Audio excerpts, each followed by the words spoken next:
आणखी एक मोठी बातमी आहे। बीडमध्ये शेतकऱ्याच्या घराला भीषण आग लागली। माजलगावच्या सुलतानपूरमध्ये ही घटना घडलेली आहे, तर शॉर्ट सर्किटमुळे घराला आग लागल्याची माहिती आहे। आगीत घरातील 70 क्विंटल कापूस जळून खाक झालाय, तर यामध्ये सोयाबीन आणि संसार उपयोगी वस्तूही जळून खाक झाल्या। शॉर्ट सर्किटने लागलेल्या आगीत लाखोंचं नुकसान झाल्याची माहिती समोर येते आणि आग लागल्यानंतर त्या शेतकऱ्याचं घर नेमकं कसं आहे, कशा पद्धतीने सगळी काही राख रांगोळी झाली आहे त्याचा अंदाज आपल्याला येऊ शकेल।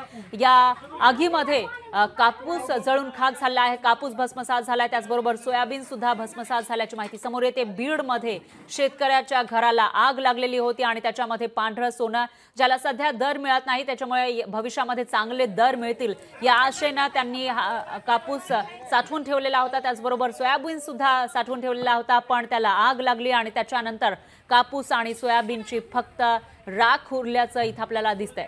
तर शॉर्ट सर्किटमुळे आग लागल्याचा अंदाज आहे। दरम्यान आगीमध्ये घरातील 70 क्विंटल कापूस जळून खाक झालाय आणि सोयाबीन तसंच संसार उपयोगी वस्तूही जळाल्या।